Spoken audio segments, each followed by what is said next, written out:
O livro de Ezequiel trata de muitos pontos edificantes para a Igreja de Cristo. E também fala de Ezequiel como o atalaia de Deus. Mas o que é um atalaia de Deus? É sobre esse assunto que iremos tratar no programa EBD Comentado Online de hoje. A Palavra de Deus tem o potencial de mudar a vida de uma pessoa, de uma família e de uma nação. Vai começar agora mais uma aula de Escola Bíblica Dominical com o pastor Mário Luna. A paz do Senhor, sejam bem-vindos a mais uma EBD Comentado Online. Eu sou o pastor Mário Luna, é com muita alegria, muita satisfação que eu recebo você aqui para a nossa primeira aula do quarto trimestre de 2022. Talvez você esteja chegando aqui pela primeira vez, nunca assistiu o canal. Eu convido a você a ficar até o final e eu tenho certeza que aprenderemos juntos para a glória de Deus. Estamos dando início aí hoje ao quarto trimestre de 2022 com a revista Adultos, A Justiça Divina, preparação do povo de Deus para os últimos dias no livro de Ezequiel. Tá? Esse é o tema que vamos tratar durante todo esse quarto trimestre, mês de outubro, novembro e dezembro. A lição de número 1, que será ministrada no dia 2 de outubro de 2022, tem o seguinte tema: Ezequiel, o atalaia de Deus. Para todos que são alunos da Escola Bíblica Dominical, nós sabemos que a primeira lição ela é uma introdução do que vai tratar durante todo o trimestre. Então, nesse trimestre, vamos falar sobre o livro de Ezequiel e nada melhor do que na primeira lição tratar da pessoa de Ezequiel, da estrutura do livro de Ezequiel, porque depois nós vamos acompanhando as profecias de Ezequiel, o desenrolar dentro do livro do que Deus foi fazendo. Então, essa primeira lição tem esse objetivo. Mas antes de darmos prosseguimento a essa primeira lição, eu quero falar para você que tem uma novidade aqui no canal. Eu estarei comentando nesse quarto trimestre de 2022 a lição Jovens, Liderança na Igreja de Cristo, escolhidos por Deus para servir. O tema liderança é um tema que eu gosto demais e eu tomei a decisão de comentar a revista de jovem nesse quarto trimestre. Caso haja um bom aproveitamento no sentido das pessoas se interessarem, pode ser que no ano que vem eu continue com o comentário.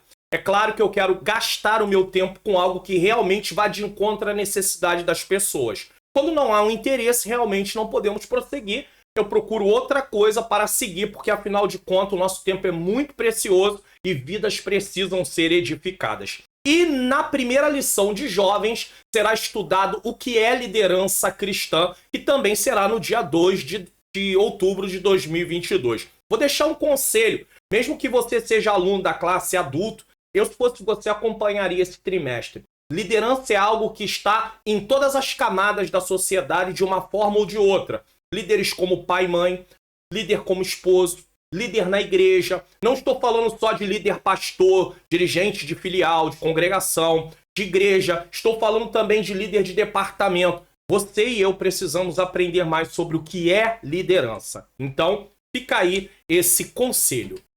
Vamos orar? Senhor Deus e Pai, Pai amado e Pai querido, eu quero te agradecer por mais essa oportunidade, nessa abertura de trimestre aqui, na primeira aula, Senhor querido, Senhor amado, desse quarto trimestre, na lição Adultos, Senhor. Me ajuda, Senhor, ilumina minha mente para que eu possa, Senhor, ensinar as verdades de acordo com a Tua palavra. Ilumina a mente daqueles que estão assistindo para que possam compreender e possamos colocar em prática primeiro, para depois também para aqueles que são professores ensinarem. Abençoa os professores que estão conosco mais uma vez, abençoa os alunos, abençoa as pessoas até mesmo que não são cristãs, que vêm aqui no canal aprender a Tua palavra. Faz uma grande obra, Senhor, em nome de Jesus. Amém. Quero agradecer mais uma vez a todos vocês que estão sempre aqui no canal, seja da região norte, nordeste, centro-oeste, sul e sudeste e também fora do Brasil. Se você está assistindo de algum lugar fora do Brasil que não está relacionado aí, por favor, fale. Eu quero colocar aqui o país que você está representando aí assistindo, tá bom? Receba o meu abraço, meu muito obrigado por você estar aqui conosco no programa EBD Comentado Online. Quero deixar também para você aí, ó, mostrando aí, ó, nos siga no Instagram, Pastor Mário Luna Oficial e Ângela Manhãs Luna. Ela tem uma palavra diária para você meditar, um vídeo curto, onde você tem a sua vida edificada para a glória de Deus. Vamos lá, texto áureo. Porque se anuncio o evangelho, não tenho de me gloriar, pois me é imposta esta obrigação. E ai de mim, se não anunciar o evangelho, diz o apóstolo Paulo. 1 Coríntios, capítulo de número 9, versículo 16. Verdade prática, além de guardar e cuidar, a missão do atalaia é anunciar tanto o julgamento divino como as boas novas. Então ele precisa guardar e cuidar, e a missão do atalaia é tanto o julgamento divino como as boas novas. Leitura bíblica em classe está em Ezequiel capítulo 3, 16 a 21 e 27. Nesse trimestre eu não estarei lendo mais a leitura bíblica em classe, porque ela já é lida nos Pão das Escrituras.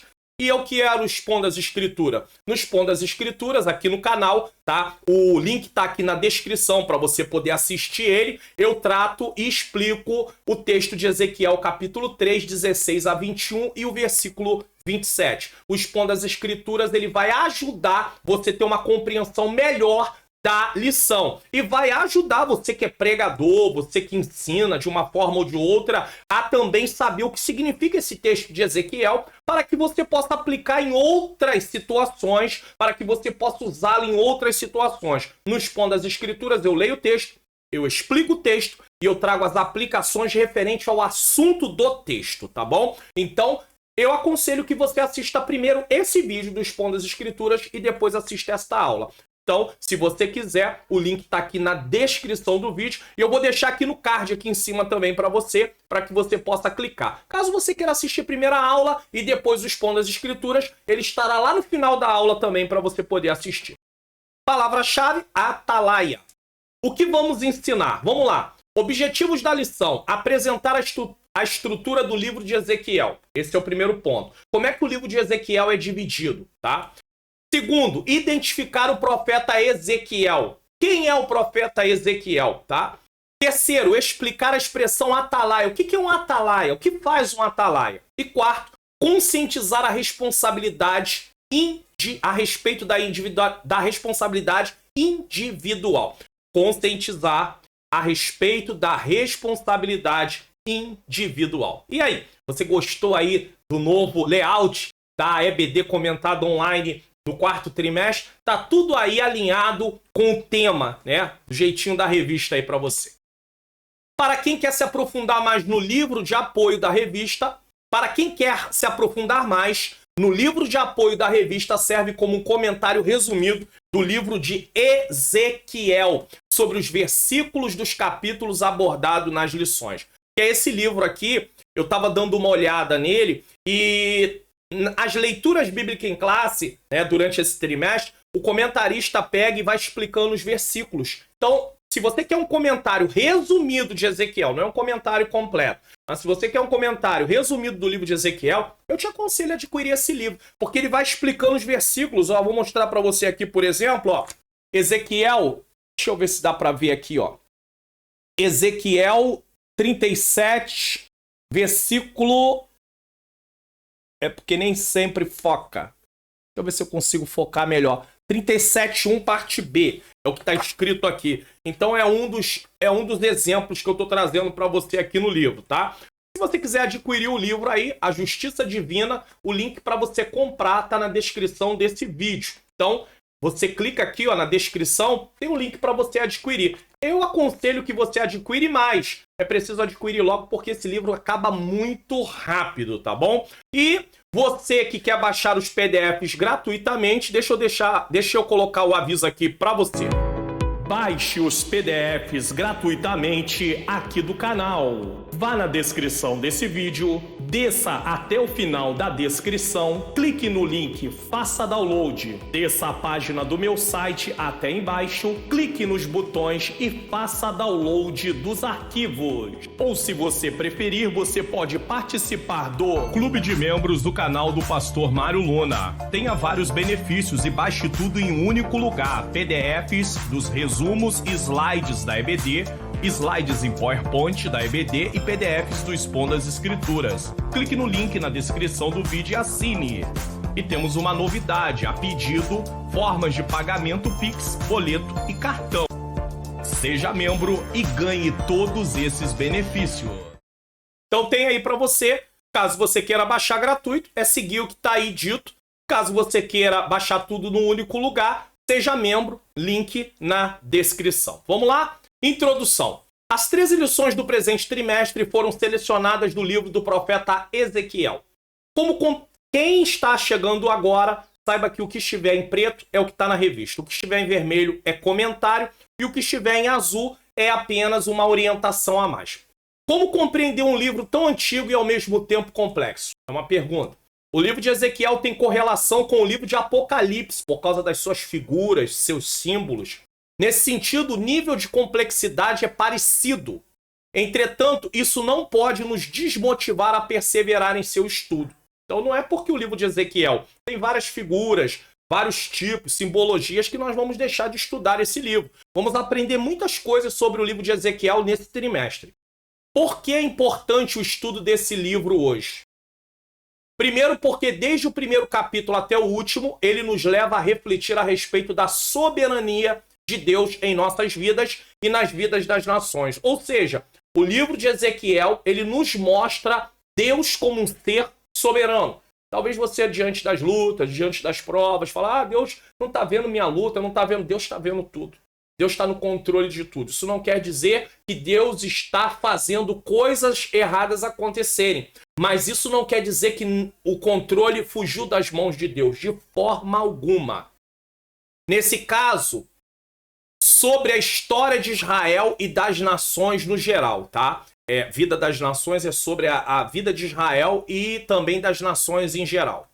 Segundo, porque o livro nos leva a uma avaliação contínua sobre o nosso relacionamento com Deus. Deus quer relacionamento com o ser humano. E esse livro aponta isso com muita clareza, tá? Também nos fornece algumas informações sobre a vida futura e aproxima-nos de um livro muito difícil com poucos estudos específicos disponíveis sobre ele. Tanto é que para você conseguir comentários sobre o livro de Ezequiel é bem mais complicado, é bem mais difícil. Mas tem. Inclusive aqui na descrição eu coloco alguns comentários bíblicos, tá? Para você clicar e você pode adquirir. E, por exemplo, comentário Bicom, ele trata do livro de Ezequiel. A presente lição trata da responsabilidade dos atalaias constituídos por Deus ontem e hoje. Não é só no passado, é no presente. Tópico 1. Sobre o livro de Ezequiel. O livro de Ezequiel antecipa a tradição apocalíptica das Escrituras e pode ser dividido em 3 partes principais. A primeira, capítulos 1 a 24. A segunda, capítulos 25 a 32. E a terceira, capítulos 33 a 48. A primeira parte. Então, o comentarista, dentro dos seus estudos, ele dividiu o livro de Ezequiel, como alguns teólogos fazem, em 3 partes. Para quê? Para entendermos melhor o livro. Isso é muito bom, porque nós estamos tendo uma visão panorâmica, e você vai entender isso melhor daqui a pouco. Primeira parte. Essas profecias foram entregues ao profeta antes da destruição da cidade de Jerusalém, do templo, e ocupa os primeiros 24 capítulos do livro. Ou seja, antes de Jerusalém ser destruído e o o templo ser destruído, consta nesses 24 capítulos do livro de Ezequiel. Nessa parte está a visão inaugural do ministério profético de Ezequiel, Ezequiel 1, do 1 ao 3. Quando recebeu a visão da glória de Deus, Ezequiel 1, 26 a 28. Ezequiel era um sacerdote, Ezequiel 1, 3. Mas foi chamado também para ser atalaia ou profeta de Israel. Ele atuou muito mais como profeta, nesse caso. A visão inaugural de Ezequiel, que o consagrou como profeta, aconteceu no 5º ano de cativeiro do rei Jeoaquim. Ezequiel 1:2.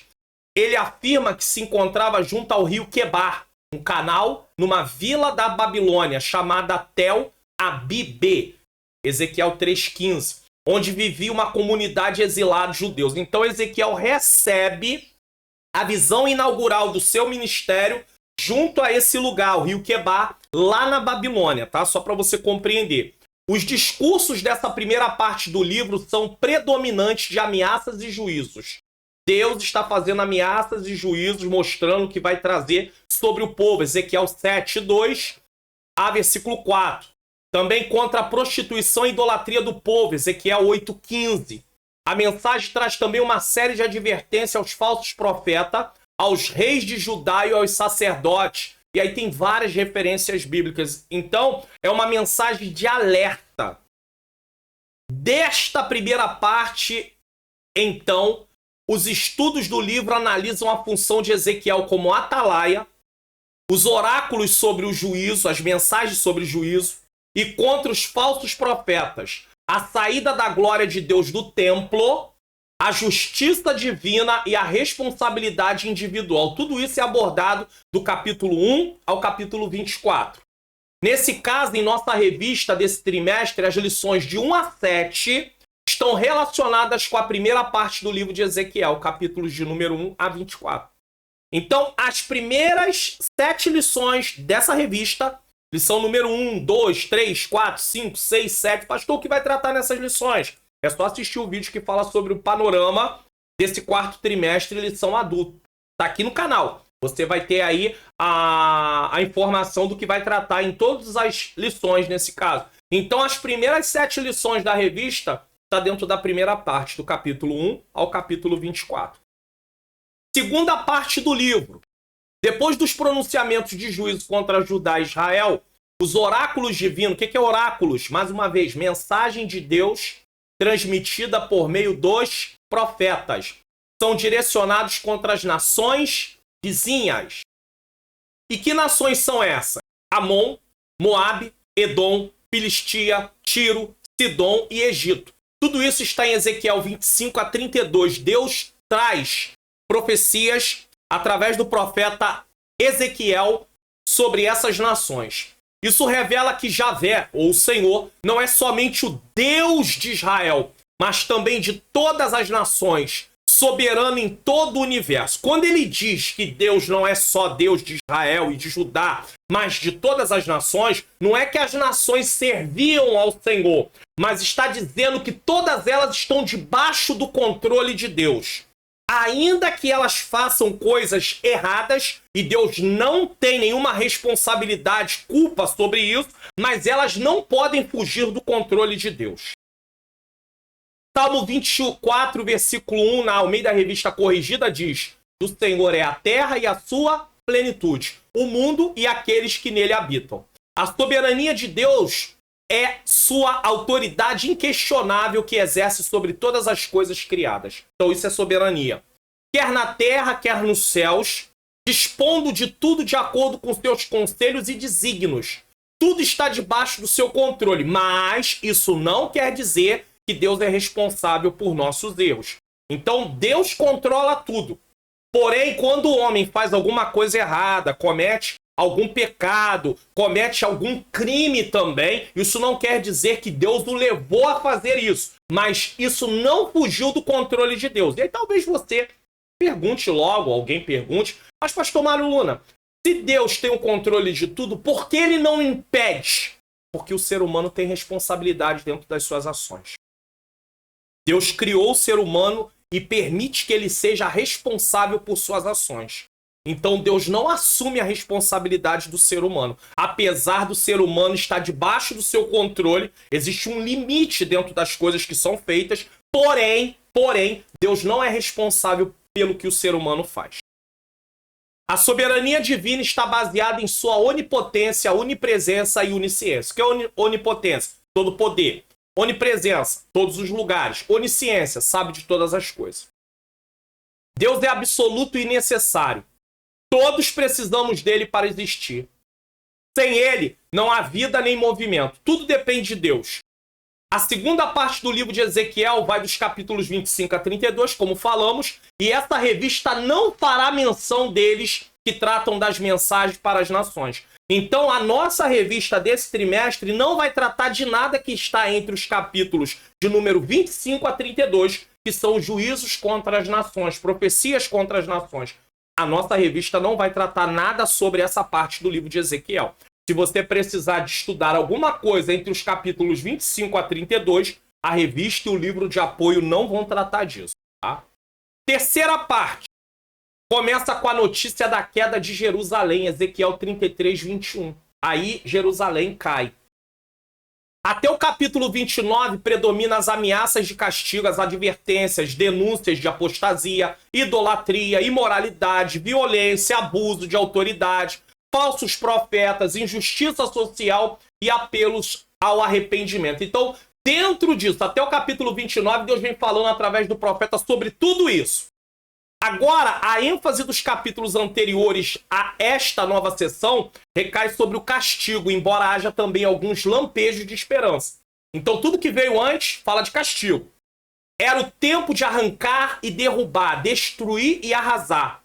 No entanto, depois de receber o castigo pelos seus pecados e viver um longo período no exílio, viria o tempo de edificar e de plantar. Ezequiel 1:10.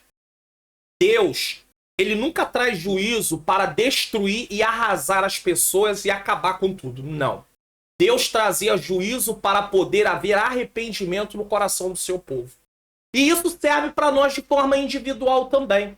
Muitas vezes, quando nós estamos debaixo de grandes lutas, nós acabamos reconhecendo a nossa necessidade de dependermos do Senhor, nos voltamos a Ele e o nosso coração começa a ficar aquebrantado. Então é importante entender que o juízo de Deus, a cobrança de Deus, o julgamento de Deus, ele não tem a intenção, em primeiro lugar, de condenar, sem ter uma possibilidade da pessoa ou do grupo se arrepender. Primeiro, ele quer trazer o povo para si. Só que o povo passa por isso, por juízo, cobrança e coisas parecidas, por causa do quê? Consequência dos seus atos.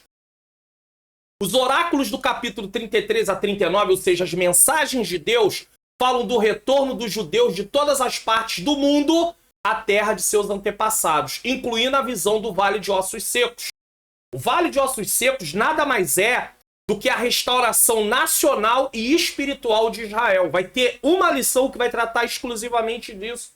Às vezes o pregador pega o Vale de Ossos Secos e fala de tudo, menos da restauração nacional e espiritual de Israel. Sendo que o texto, em primeiro lugar, está tratando disso. Podemos fazer uma aplicação no sentido de comparar, dizendo que o mesmo Deus que prometeu restaurar Israel pode nos restaurar? Pode trazer vida espiritual sobre nós? Podemos, mas não podemos deixar de falar primeiro do sentido do texto. Senão nós perdemos a essência do texto, da mensagem. São profecias sobre a restauração nacional, tá aí, ó, que se cumprem em Israel na atualidade. Israel se tornou país, nação, e sobre a regeneração espiritual de toda a casa de Israel que ainda não se cumpriu. Vai se cumprir só na volta de Jesus, não no arrebatamento da igreja, mas sim na volta de Jesus, quando ele aparecerá para todos, para resgatar Israel. As profecias, isso nós acreditamos na nossa escatologia, que vai acontecer depois da tribulação. Ou tribulação e grande tribulação, os 7 anos. Tá? As profecias dos capítulos 38 e 39 falam da invasão e derrota de Gog e seu bando à Terra Santa. O livro de Ezequiel termina com a visão do novo templo e da redenção para Israel e toda a humanidade como resposta à primeira visão. Porque primeiro veio destruição e agora veio o quê? Restauração. Ezequiel capítulo 40 a 48. Deus traz juízo, mas Deus quer restaurar. Deus quer relacionamento com o seu povo. Na terceira parte, os discursos são de esperança. A partir dessa notícia da queda de Jerusalém, o ofício profético de Ezequiel é de um pastor entre os exilados, ajudando e confortando os sobreviventes. Eu explico isso lá no Expondo as Escrituras, sobre a leitura bíblica em classe, mas deixa eu só colocar aqui, resumidamente, para você poder entender. Quando Judá, o reino do sul, ele foi atacado pela Babilônia, a Babilônia fez 3 ataques em 3 épocas diferentes, tá? Segundo alguns a cronologia bíblica não é certa, então você vai ver lugares que as datas são diferentes, tá? Mas é mais ou menos 605 a.C., 597, 598, a segunda, e a terceira em 586 ou 587 a.C. A destruição de Jerusalém foi na segunda, mais ou menos em 598, 97, mais ou menos. Então, Nabucodonosor destruiu, fez uma destruição total de tudo. E aí a coisa ficou bem complicada. As lições de 8 a 13, lembra que é de 1 a 7? Vai tratar dos capítulos 1 a 24. As lições de 8 a 13, elas vão tratar da última parte do livro de Ezequiel. Dessa revista, estão dentro dessa terceira parte do livro de Ezequiel, capítulos 33 a 48. Dividir o livro de Ezequiel em partes ajuda a termos uma visão panorâmica sobre os assuntos tratados no livro e facilita a nossa compreensão na hora de estudarmos o livro em detalhes. Eu só queria fazer aqui uma retificação. A Babilônia, ela fez 3 idas, né? E na terceira que ela fez a destruição, não na segunda, na terceira, tá? Só para você poder compreender. Todos nós que estudamos a Bíblia precisamos de uma visão panorâmica de cada livro ou carta que estamos estudando. Para isso existem livros com essa finalidade. Por que eu estou falando isso? Existem muitas pessoas que às vezes querem adquirir livros e não sabem o que vai comprar. Então, quando você vai estudar um livro da Bíblia, o certo primeiro é você entender o panorama, né? O assunto como um todo, para depois você entender as partes. Então, eu estou apresentando para vocês aqui 3 livros que fazem esse trabalho. Um panorama da Bíblia. O primeiro livro aí é Através da Bíblia, livro por livro. Tá todos eles na descrição aqui, caso você queira adquirir algum deles. O link é só você clicar e ir até lá na loja virtual, né? E comprar, tá? Através da Bíblia, livro por livro. Muito bom, Mai Pirma, muito bom esse livro. Ele faz um resumo dos livros da Bíblia, livros e cartas. Temos aí Como Ler a Bíblia, livro por livro, de Gordon Fee, tá? E de Douglas Stuart. Muito bom também. Gordon Fee é um exegeta, né? Foi exegeta, então assim, tem um conhecimento muito amplo e ajuda muito. Você também pode adquirir esse, tá? Ou Estudo Panorâmico da Bíblia, tá? Da irmã Henriqueta, né? É muito bom também, tá bom? Aqui tá até de Eugene Peterson, tá? Tem aí autores, pode ter autores diferentes, tá? Mas Estudo Panorâmico da Bíblia, tá? Muito bom. Você pode clicar aqui também no link na descrição para adquirir. Pastor, se eu quiser adquirir um livro só desse, não tem problema. Todos os 3 tratam do panorama. Às vezes a gente tem mais de um porque a gente faz ali comparação, mas você pode adquirir apenas um caso você queira, tá bom? Síntese do tópico 1, ou sinopse do tópico 1, o livro de Ezequiel pode ser dividido em 3 partes principais. A primeira parte, capítulos 1 a 24. A segunda, capítulos 25 a 32. E a terceira, capítulos 33 a 48. Uma novidade para você que acompanha aqui já tem visto, mas vamos lá. Criação de artes digitais para divulgação do evento de sua igreja ou para profissionais como você está assistindo. É com a Manhãs Artes Digitais. Artes digitais a partir de R$19,90. Entre em contato hoje mesmo pelo WhatsApp DDD 21 97176 4015 e peça já o seu orçamento. Manhãs Artes Digitais. Caso você queira adquirir, fique à vontade. Muitas pessoas, né, algumas pessoas já têm entrado em contato com ela e feito artes. E tem artes aí que já estão passando, que são de algumas pessoas, alguns irmãos em Cristo ou algum profissional que entrou em contato. Eu quero agradecer a você por isso. Tópico 2, sobre o profeta. Agora nós vamos falar do profeta. No primeiro tópico nós tratamos sobre o livro, agora sobre a pessoa do profeta. As poucas informações sobre a vida pessoal de Ezequiel estão nos relatos entrelaçados nas profecias registradas no livro. Então só se fala de Ezequiel dentro do seu próprio livro. ele não é mencionado nos outros livros do Antigo Testamento, como, por exemplo, Isaías. Você tem menção de Isaías em Reis, por exemplo, mas Ezequiel não. Identidade do profeta. Seu nome hebraico é Ehezkel. É um pouco difícil a pronúncia, mas fica tranquilo. Fortalecido por Deus é o significado. E não aparece nos relatos de Reis e das crônicas. Não se fala do nome de Ezequiel. O pouco que se sabe a respeito dele é o que lemos no livro que leva o seu nome. São alguns detalhes da sua vida pessoal. E esses fatos aparecem para ilustrar a situação exílica de seus compatriotas na Babilônia. Por exemplo, Ezequiel 12, do 4 ao 7. Ezequiel foi um profeta e sacerdote. Ele era sacerdote, mas ele atuou como profeta. E mais do que qualquer outro profeta, ele recebeu ordens de Deus para identificar-se pessoalmente com a palavra profética, expressando através de simbolismo profético. Ou seja, Ezequiel ele teve que, simbolicamente, tem uma passagem, né, em Ezequiel, que ele tem que ficar deitado apenas numa posição, depois ele vira para outra posição, e simbolicamente tinha um sentido aquilo. Então você vê que o profeta ele teve ali que ter algumas atitudes, alguns sacrifícios, até físicos, para mostrar a mensagem que Deus estava trazendo para o seu povo. Ele viveu entre os exilados na Babilônia, Ezequiel 8:1, 21, e iniciou seu ministério ali no cativeiro, quando completou 30 anos de idade, no 30º ano. Acredita-se que Ezequiel começou seu ministério quando tinha 30 anos de idade. Isso era muito comum, né, para poder ser um sacerdote, para poder ser um mestre. Por isso que Jesus começa também aos 30 anos, um rabino a partir dos 30 anos, tá?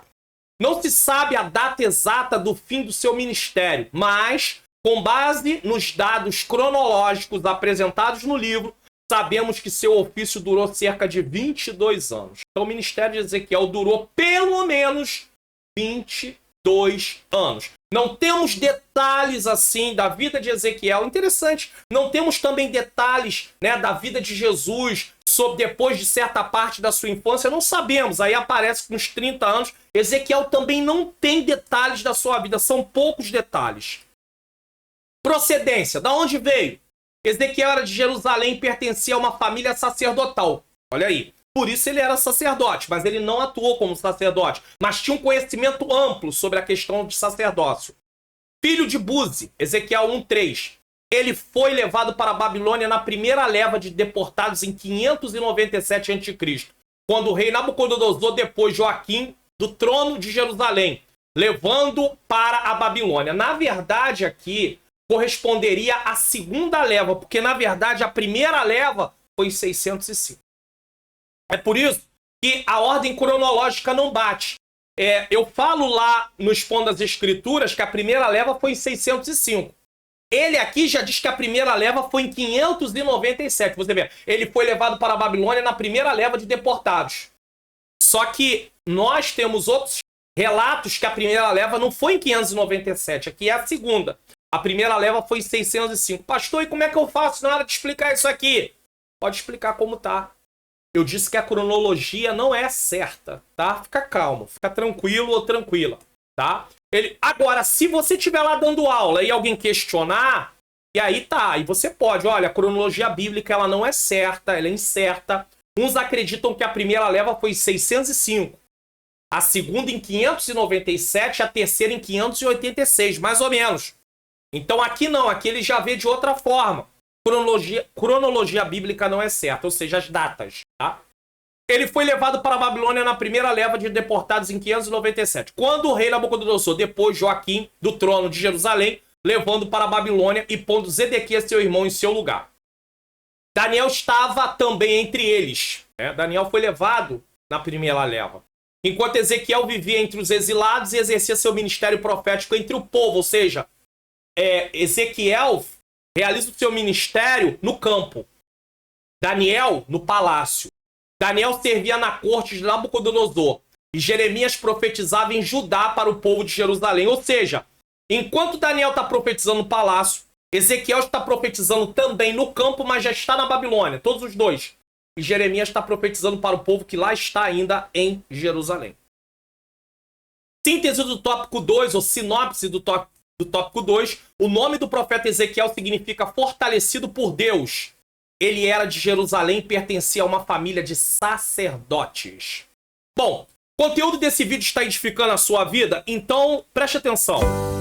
O conteúdo desse vídeo está edificando sua vida? Então seja um divulgador desse canal.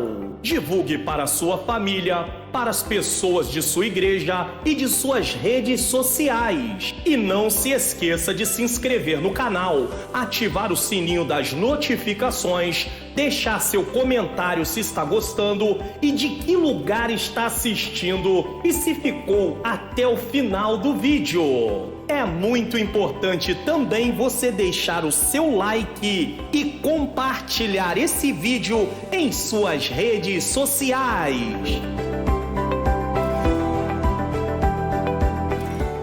Então, se você está sendo abençoado, edificado, divulga o canal. Outras pessoas também precisam, tá? Deixa eu falar uma coisa com você aqui em relação ao tópico que nós acabamos de estudar sobre o profeta. O profeta tem origem, ele tem alguma história, foi relatado alguma coisa sobre a vida dele. Todos nós, como servos do Senhor, temos uma história. E a nossa procedência, a nossa identidade precisa também ser levada em consideração no sentido assim, nós temos que ter uma história. Tem pessoas que parece que aparecem do nada no cenário, como se não tivesse começado, começou já do zero, começa às vezes como membro, já está lá em pastor, não tem uma história. Isso é muito complicado, porque não vai ter estrutura, não vai aguentar o peso da responsabilidade e pode ter sérios problemas. Ezequiel tem aqui uma história, quem é Ezequiel, né, a sua procedência, da onde Ezequiel veio, isso é importante, tá? No tópico 3 vamos falar sobre o atalaia. O que é um atalaia? Afinal de contas, atalaia é uma palavra feminina de origem árabe, talaat, lugar alto. Tá? Por que lugar alto? Preste atenção. A função do atalaia é descrita em 2 Samuel 18, 24 a 27 e 2 Reis 9, 17 a 20. Então você pode ler depois, você pode entender melhor. E melhor ilustrada pela parábola de um militar posto como sentinela. Então, o militar colocado num lugar alto para poder estar ali vigiando. Tá? Ezequiel 33, 2 a 6. Essas atividades são empregadas no Antigo Testamento aos profetas de maneira metafórica, ou seja, de forma simbólica, figurada, por causa da responsabilidade da sentinela militar e do profeta de avisar sobre o perigo. No Antigo Testamento, o ofício do profeta era de âmbito nacional. Ele profetizava para a nação. Quando Deus levantava um profeta, conferia-lhe a missão de falar em seu nome para toda a nação e até para povos estranhos. Muitas das profecias do profeta Ezequiel estão relacionadas ao templo e a seu significado como símbolo da presença de Deus em Israel. Então Ezequiel, ele profetiza ali no cativeiro. E as profecias dele estão relacionadas ao templo e ao seu significado como símbolo da presença de Deus em Israel. Agora imagina só vocês quando o templo é destruído. Se a presença de Deus era simbolizada pelo templo, está ali, quando o templo é destruído, aonde está mais a presença de Deus? Quando a arca foi levada, né, no Antigo Testamento ali, na época ali do livro de 1 Samuel, aonde estava agora a presença de Deus? Foi até dito e acabou, né? Foi-se a glória do Senhor, foi-se a glória de Deus. Sua pregação abordava múltiplos assuntos e trazia um cativante repertório de imagens, onde ele descrevia tanto experiências pessoais como expectativa para o futuro. Então Ezequiel profetizava tanto para aquele presente, para aquele momento atual que lá estava, como também o que aconteceria no futuro. Para quem se interessa em aprender sobre as profecias bíblicas, porque já que está falando de profecia, de cumprimento de profecia para o futuro, e seus cumprimentos, eu indico o livro Enciclopédia Popular de Profecias, de Profecia Bíblica, da CPAD, que é esse livro aqui. Você gosta de estudar o cumprimento ou as profecias que foram feitas, né, dadas pelos profetas de Deus tá? Já se cumpriu, não se cumpriu? Link na descrição. Você quer adquirir essa enciclopédia? Você pode adquirir e você vai poder estudar um pouco mais sobre esse assunto. 2. O fim dos 7 dias. Agora vamos começar a parte da lição aonde o comentarista vai explicar um pouquinho sobre os versículos e os seus significados. Porém, eu faço isso de uma forma mais ampliada no Expondo as Escrituras, tá? E é justamente por isso que você tem aí a oportunidade de assistir o Expondo as Escrituras, aonde eu explico Ezequiel 3, 16 a 21 e o versículo 27. Se você quiser, agora no final dessa aula, você vai ter lá um quadrinho que você pode clicar e assistir, caso você ainda não tenha assistido. Bom? Vamos lá? Dá prosseguimento aqui na nossa... Tá.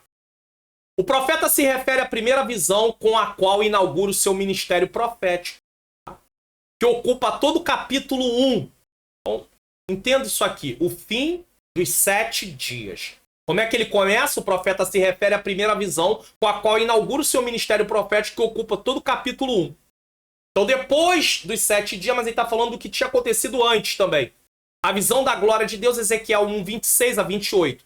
Há uma mudança brusca do gênero literário apocalíptico nessa visão da carruagem para o estilo típico do profeta. Veio a palavra do Senhor ao introduzir o seu chamado para ser atalaia. O que ele está falando aqui? Deus havia mostrado várias visões para Ezequiel. Ezequiel ficou assim, estarrecido. Mas agora, Deus vai falar com o profeta não por meio das visões, e sim com aquilo que é tradicionalmente. Assim diz o Senhor. Ele fala com o profeta, diretamente. A comunicação divina aos profetas no Antigo Testamento acontecia tanto por meio da palavra, como pela visão.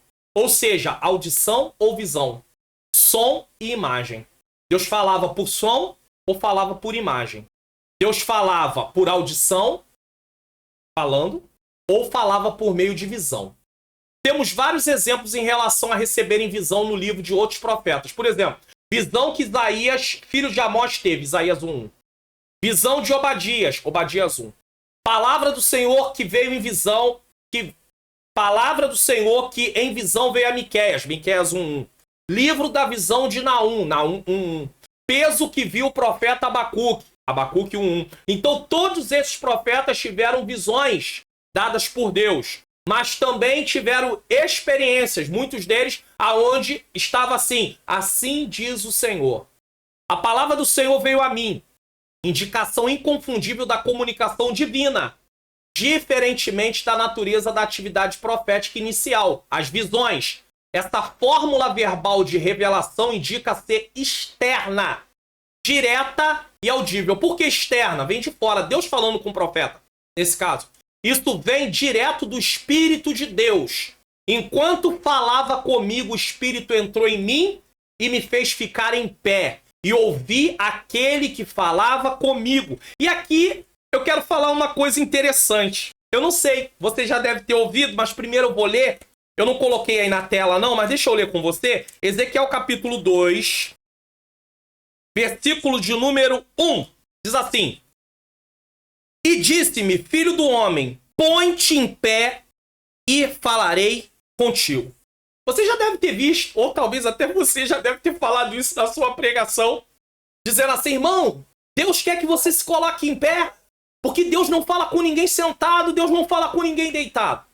Entenda uma coisa, Ezequiel não estava caído porque ele estava ali em falta de reverência com Deus, não. E também Ezequiel não estava caído espiritualmente, porque para você falar que Deus quer que você se coloque de pé, se levante diante de Deus, é como se a pessoa estivesse caído espiritualmente. Ezequiel não estava caído espiritualmente. E ele também não estava ali prostrado, porque ele quis estar prostrado. As visões de Deus derrubaram o poder de Deus, a manifestação de Deus derrubou Ezequiel no chão, como derrubou Daniel também. Daniel caiu por terra quando viu a glória de Deus. Então, cuidado quando você for fazer uma interpretação do texto. A pessoa pega o versículo isolado e não lê o que veio antes para entender por que o profeta está caído. Então, Deus fala para Ezequiel, põe em pé. Né? E aí você vê o versículo 2. Então entrou em mim o Espírito quando falava comigo e me pôs em pé. Quem colocou Ezequiel de pé foi o próprio Espírito. Porque foi por causa da revelação do próprio Deus que ele caiu por terra. E agora o próprio Espírito levanta, dá força a Ezequiel. Ezequiel está sem forças por causa da glória de Deus. Que coisa maravilhosa. E alguém desavisado diz, irmão, Deus quer que você fique de pé, Deus não quer que você fique deitado como estava Ezequiel. Não fala isso não, irmão, por favor, em nome de Jesus. Não fala isso não. O fim dos 7 dias deve ser o tempo que ele esperou para recuperar suas forças. Ezequiel ficou sem força, irmão. A glória de Deus pode arrancar as nossas forças. Tá entendendo?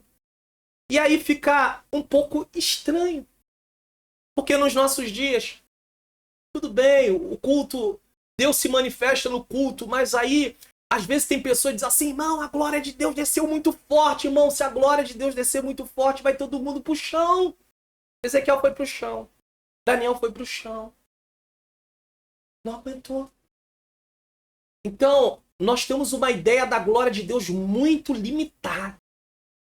A glória de Deus é muito mais do que você tem visto, eu tenho visto. Mas o Senhor manifestou a sua glória mostrando coisas grandiosas. Paulo diz que ele está falando de si mesmo, é claro, mas ele não fala que é ele. E ele diz que viu coisas inefáveis, ouviu que não era lícito relatar. Quando Deus se manifesta, irmão, de fato, coisas acontecem. Ele não aguentou. Então, provavelmente, o fim dos 7 dias deve ser esse tempo que ele teve para recuperar suas forças, depois do impacto da visão da glória de Deus. Está entendendo? Ele viu a glória de Deus e ele não aguentou. 3. A expressão filho do homem. Versículo 17, parte A. Deus não se dirige ao profeta pelo seu nome, mas como filho do homem. Em hebraico, Ben Adam. Aparece 93 vezes ao longo do livro e 6 vezes só no capítulo 3.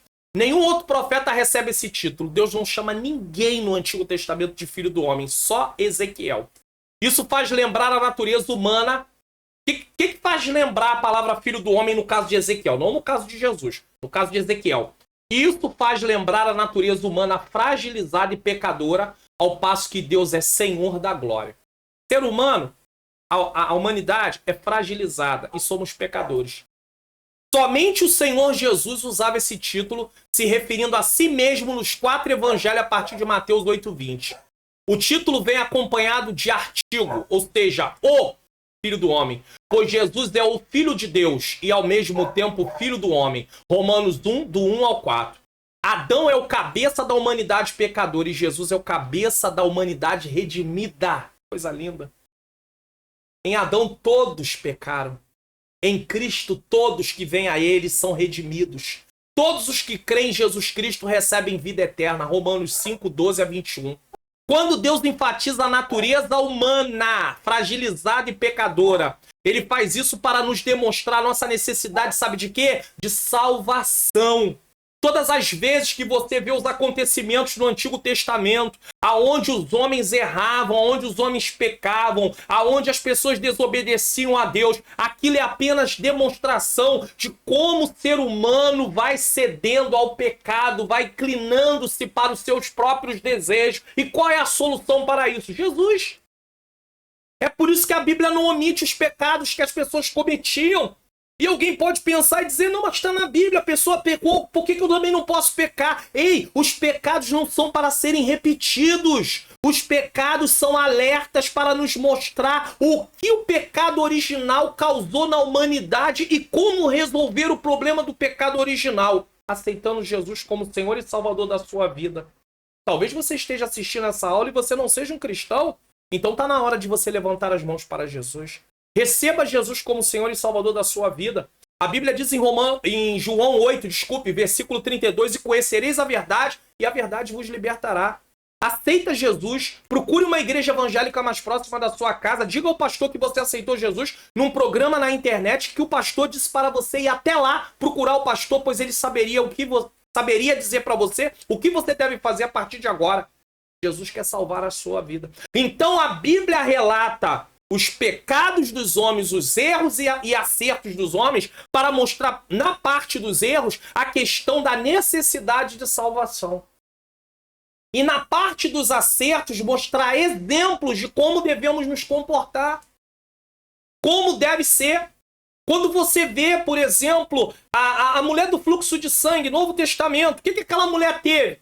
Aquela mulher acreditou que Jesus poderia curá-la. Então ela teve fé. É um exemplo que eu preciso seguir. A mulher cananeia, sua filha estava miseravelmente endemoniada. É um exemplo. Jesus disse, grande é a tua fé. Quando você vai para o Antigo Testamento, Naamã, a princípio, não queria descer ao Rio Jordão, mergulhar 7 vezes, mas Naamã teve que se humilhar. Não na questão primeiro, ele não se humilhou primeiro em descer ao rio.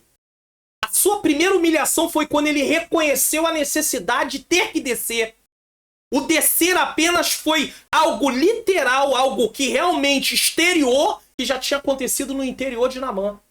Naamã já tinha se sentido, se humilhado dentro dele para chegar ao ponto de descer. E se humilhar ali dentro do rio, descer ao rio. Alguém vai dizer, não, quando ele desceu ele estava se humilhando. Não, ele já foi para o rio em estado de humilhação. Porque ele teve que reconhecer, eu tenho que ir. Ou eu vou ou não tem cura. Você está entendendo? Ele teve que obedecer à voz do profeta, que representava o próprio Deus. Então olha quantas coisas eu vou aprendendo. Você quer ver Deus se manifestar? Então você precisa se humilhar. Você precisa obedecer. Você não pode discutir sobre como vai ser que Deus vai fazer. Dizer para Deus como tem que ser feito. Então, os erros e acertos na Bíblia, mas estou falando agora dos erros, é apenas para demonstrar a necessidade que o ser humano tem de salvação, porque sozinho ele não pode se salvar. Quando Deus enfatiza a natureza humana fragilizada e pecadora, ele faz isso para nos demonstrar nossa necessidade de salvação. Podemos ver durante os relatos bíblicos como o homem sem, aqui é sem Deus se comporta, tá? É sem Deus. Apenas em Jesus é possível viver uma nova vida e receber a vida eterna. O atalaia sobre a casa de Israel, versículo 17, parte B. Deus sabia de antemão que os filhos de Israel no exílio continuariam sua rebelião.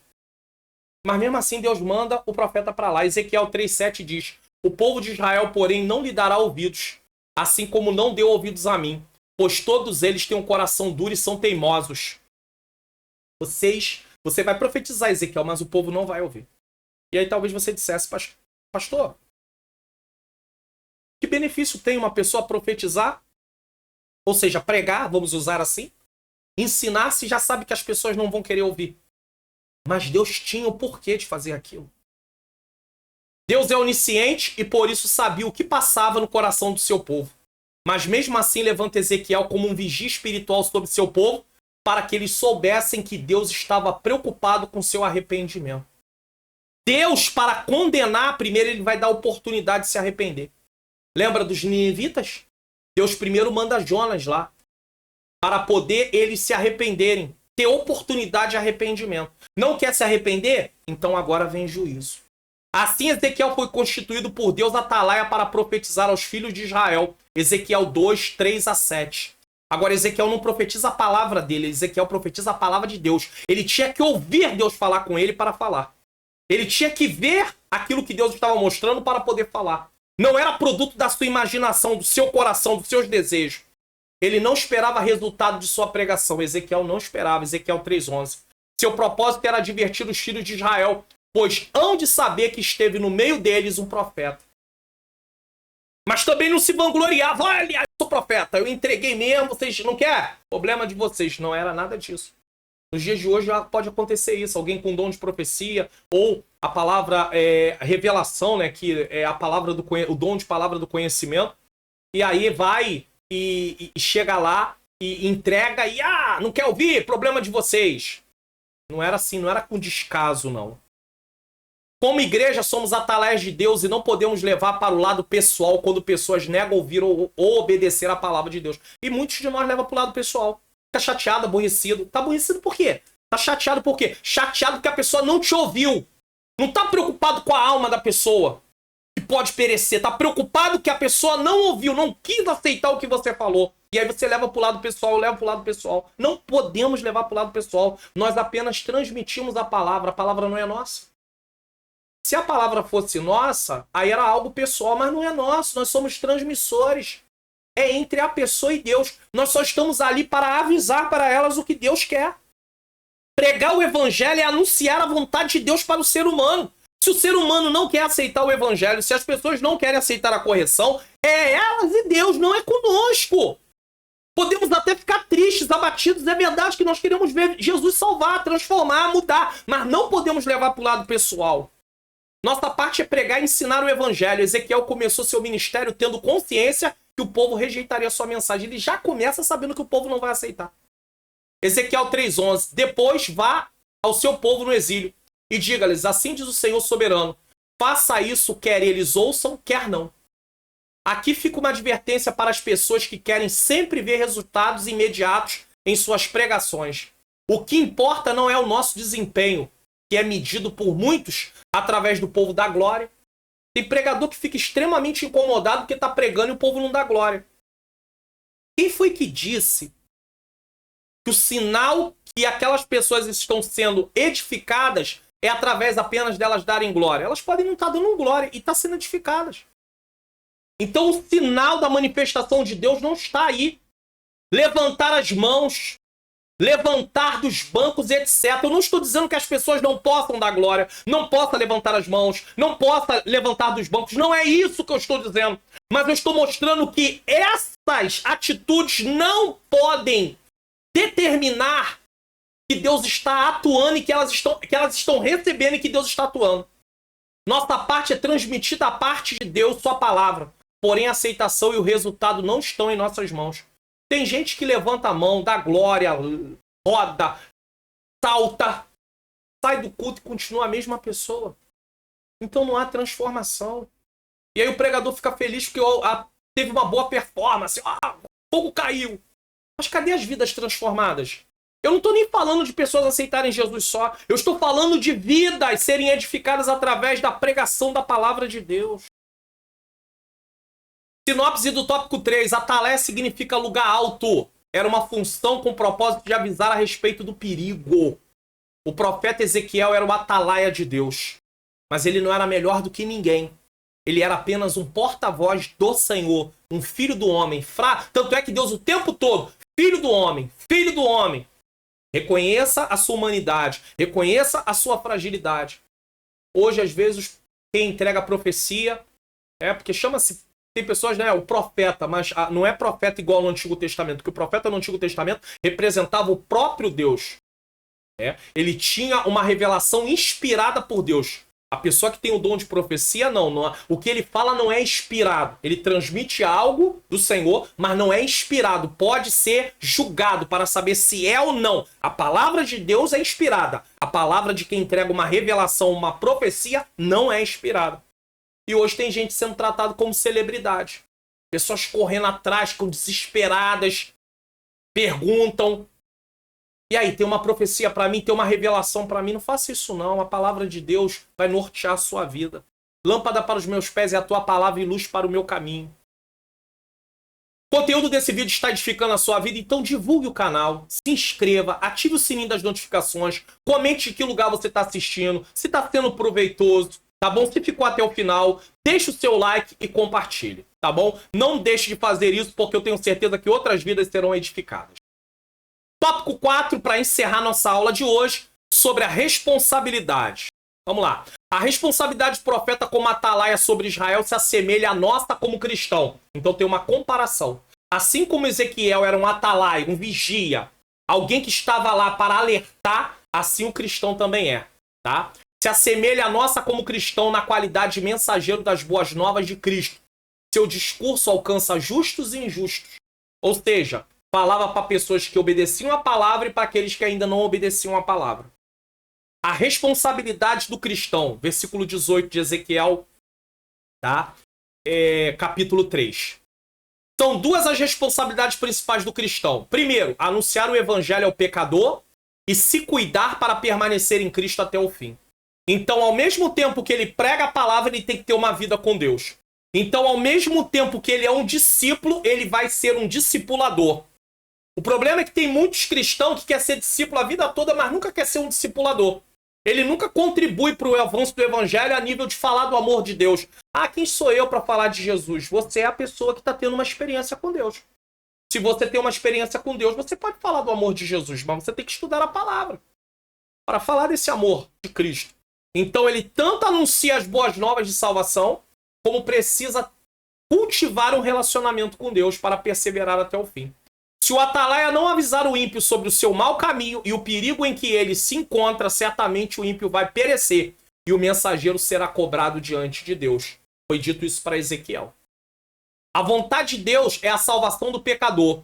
Por isso, o objetivo da mensagem é que o ímpio tenha consciência do perigo em que se encontra e que se desperte para buscar a Deus e seja salvo. Isaías capítulo 55, versículos 6 e 7.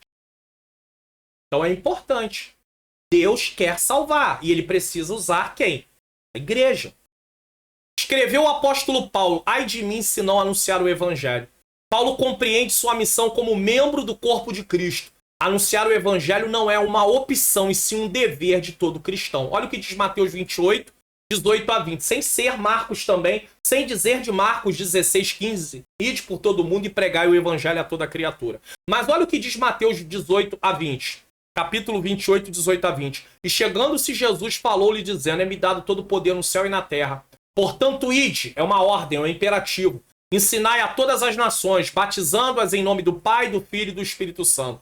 Versículo 20. Ensinando-as a guardar todas as coisas que eu vos tenho mandado, e eis que estou convosco todos os dias até a consumação do século. Você vai ver que é para ir e ensinar. Há um discipulado aqui em curso, e é um discipulado que continua até o final da nossa vida.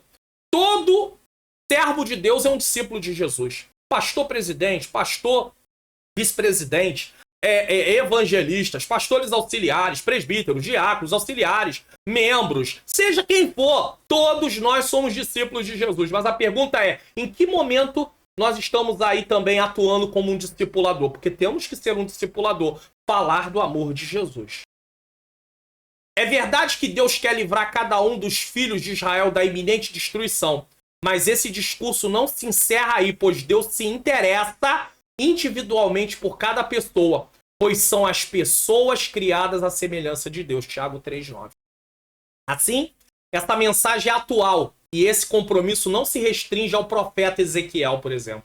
É uma responsabilidade de todos nós. 2 Timóteo 4,2 diz assim, ó: que pregue a palavra enche a tempo e fora de tempo, redargue-as, repreenda, exorte com toda a longanimidade e doutrina. É claro que Paulo está falando aqui para Timóteo como pastor de uma igreja, mas nós temos que pregar a palavra de Deus. No sentido de evangelização. Nem todos são chamados para pregar para a igreja, edificar a igreja, alimentar a igreja. É uma grande responsabilidade alimentar a igreja. Tem pessoas aí que acabam errando, por quê? Porque foram colocadas para poder pregar para a igreja e não tem nenhuma instrução, não tem nenhum conhecimento, não sabe nem direito o que está falando e acaba ensinando errado. E o problema do ensino errado é que uma vez que as pessoas aprendem errado, elas vão praticar errado. E isso pode se tornar enraizado na vida das pessoas. Então, pregar a palavra para os cristãos, para poder edificar a igreja, é uma grande responsabilidade. 2 Pedro 2, 20 a 22. Portanto, se depois de terem escapado da contaminação do mundo, preste atenção nisso aqui. Também é dever do justo perseverar até o fim, tá? Deixa eu só falar essa parte aqui. Porque se ele ceder, a justiça não será levada em conta. Conforme ensina o Novo Testamento. Aí 2 Pedro 2, do 20 ao 22. Portanto, se depois de terem escapado da contaminação do mundo, mediante o conhecimento do Senhor e Salvador Jesus Cristo, se deixam enredar de novo e são vencidos, tornou-se o seu último estado pior do que o primeiro.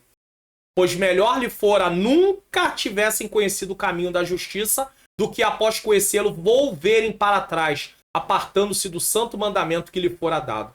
Como eles, aconteceu o que diz certo adágio, certo provérbio verdadeiro. O cão voltou ao seu próprio vômito e a porca lavada voltou a revolver-se no lamaçal.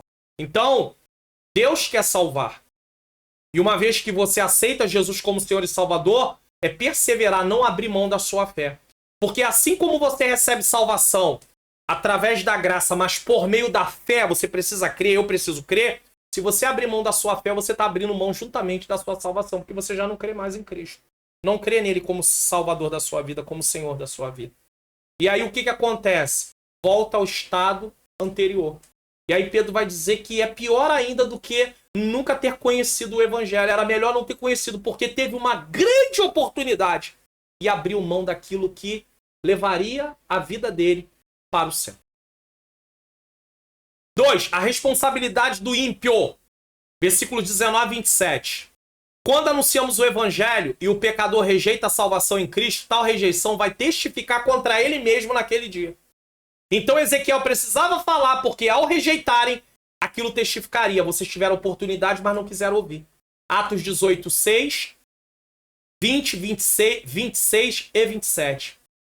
Deus disse a Ezequiel, quem ouvir, ouça. Quem deixar de ouvir, deixe. Versículo 27. A expressão usada pelo Senhor Jesus, quem tem ouvidos para ouvir, ouça.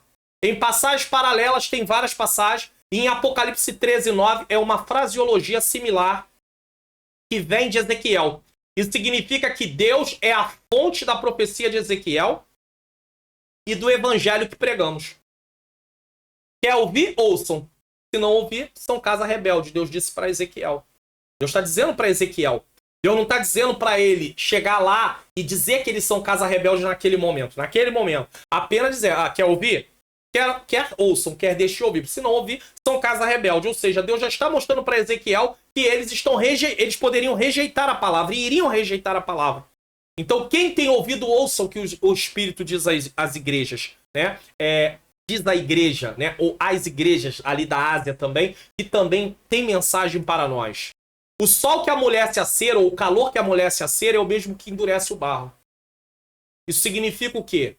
Que nem todas as pessoas estão abertas para ouvirem a palavra de Deus, mesmo diante das situações mais difíceis da vida. Há os que ouvem a palavra e se arrependem, como os ninivitas de Jonas, Jonas 3,10. No entanto, os sobreviventes da destruição de Jerusalém, os quais por mais de 20 anos ouviram do profeta Jeremias os anúncios da queda da cidade e foram testemunhas oculares do cumprimento dessas profecias, mesmo assim rejeitaram todos os conselhos de Deus por meio do mesmo profeta, que está no capítulo 42 e 43. Você já pensou? As pessoas terem oportunidade, Deus está avisando que vai trazer destruição. Eles já tinham exemplos do passado em outras situações, e mesmo assim eles não deram ouvido ao Senhor e a destruição veio. Ao ponto que quando você vai ler o livro de Lamentações, você vai encontrar em 2 textos, um no capítulo 2, e outro no capítulo 4, que a fome era tão grande que as pessoas estavam comendo ser humano. As mães estavam cozinhando seus filhos para comerem, porque não tinham o que comer. E aí talvez você diga, mas Deus quer um negócio desse? Claro que não. Mas isso foi consequência do pecado. Deus avisou. Deus disse. E eles não ouviram. E aí, pastor, mas baseado em que Deus faz um negócio desse? Na aliança. Lê Deuteronômio 28. A gente gosta de citar Deuteronômio 28. 14 versículos falam das bênçãos, o restante fala tudo da maldição, se o povo desobedecesse. Como o povo estava quebrando a aliança com Deus, Deus trouxe todos os juízos que ele disse que traria. É só você ler Deuteronômio 28, a partir ali, acho que do versículo 15, mais ou menos. Eu estou com a Bíblia aqui, por que não? Pelo menos dar só uma pequena olhada aqui, apenas para conferir se realmente o versículo que eu estou falando corresponde, né? E, de repente eu posso estar equivocado. É verdade. Os primeiros 14 versículos vão tratar das bênçãos. Mas do 15 ao versículo... Olha só, gente. Irmãos. Do 15 ao versículo 68 tratam das maldições. 15 ao 68 tratam das maldições. Então, quando o povo errou, Deus trouxe tudo aquilo que estava escrito aqui. Então, lê depois com calma para você ver como é que Deus cumpre aquilo que ele fala. Então, a gente não pode brincar com Deus, não. Quando anunciamos a palavra de Deus como ela de fato é, não somos responsáveis pela recusa do povo em ouvir e obedecer essa palavra. Você não é responsável.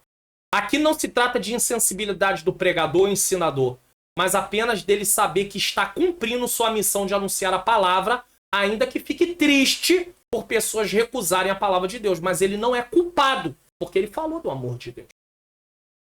3. A extensão da nossa responsabilidade. Até onde vai?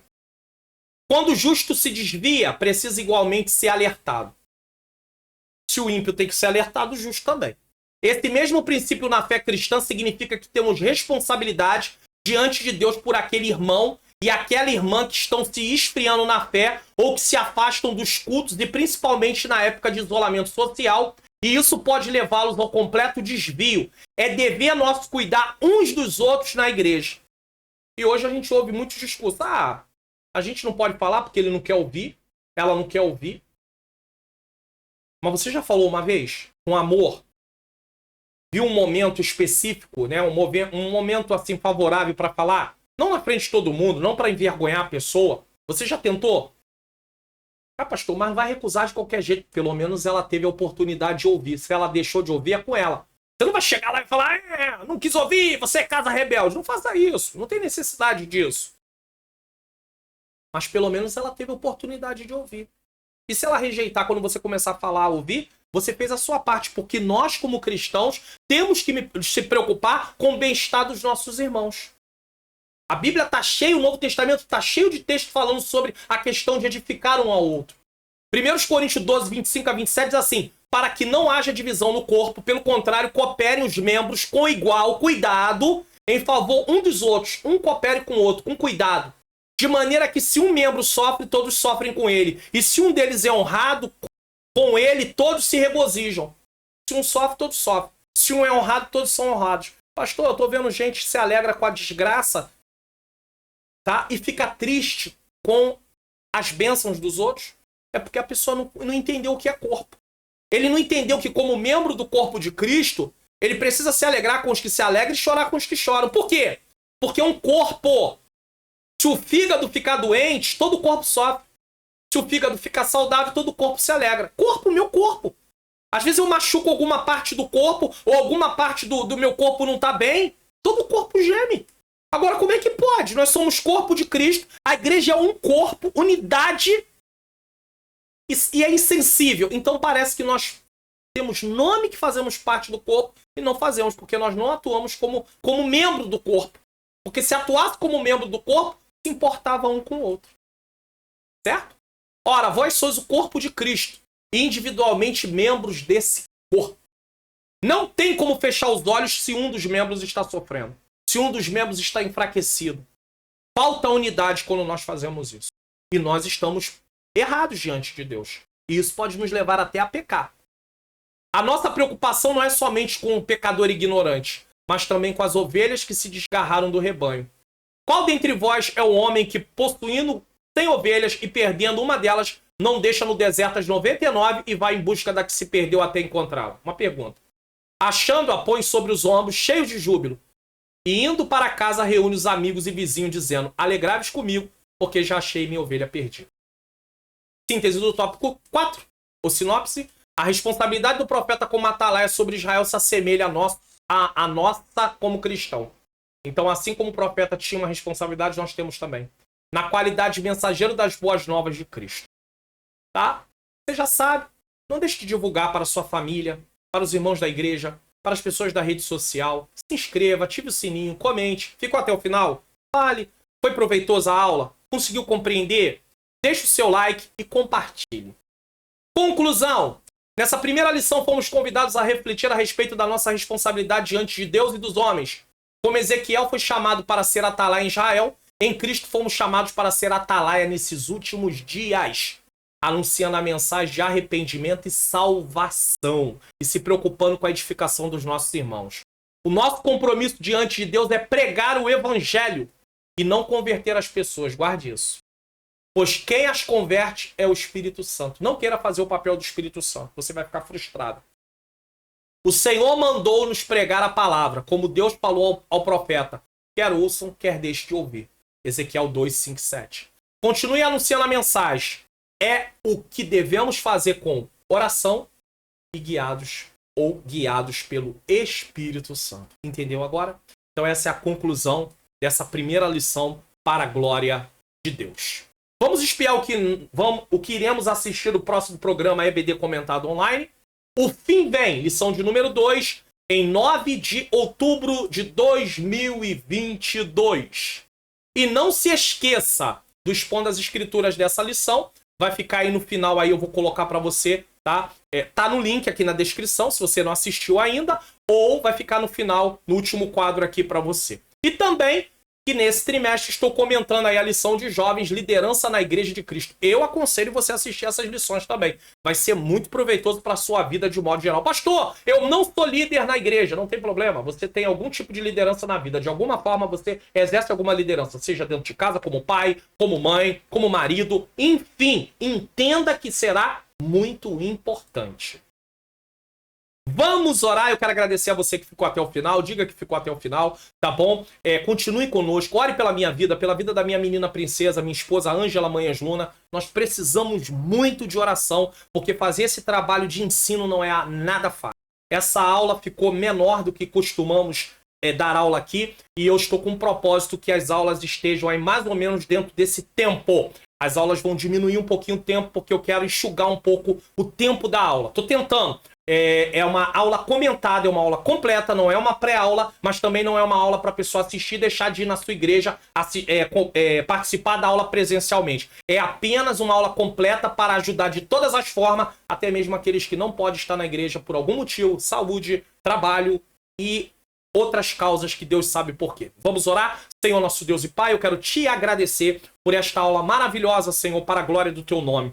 Que o Senhor possa nos ajudar a colocar em prática, ser um atalaia, Pai querido, vigiar com a nossa vida, Senhor. Não nos deixar cair, Pai, desanimar, prostrar, sair da Tua presença de forma nenhuma. Nos ajuda, Senhor. Nos ajuda a anunciar a Tua palavra para aqueles que precisam, Senhor. Que venhamos cumprir o Teu propósito, Senhor, e a nossa missão como igreja, que é anunciar o Teu evangelho, Senhor. Falar das boas novas de salvação. Abençoa todos os professores, abençoa todos os alunos, abençoa todos os inscritos do canal, abençoa todos os membros do canal. Eu te peço a tua bênção, Pai, para salvar vidas, Senhor, no meio daqueles que assistem às aulas, dos professores. Tu sabe, algum professor que possa estar desanimado, dá ânimo, dá força, dá graça, sustenta, Pai. Eu te peço a tua bênção em nome de Jesus. Estou deixando aqui para você no card, tanto o Expondo as Escrituras, como um outro vídeo também. Assista. Que Deus abençoe a sua vida, abençoe a sua família e até o próximo programa da EBD Comentado Online. E não esqueça, siga a gente no Instagram aí, tá bom? A paz do Senhor!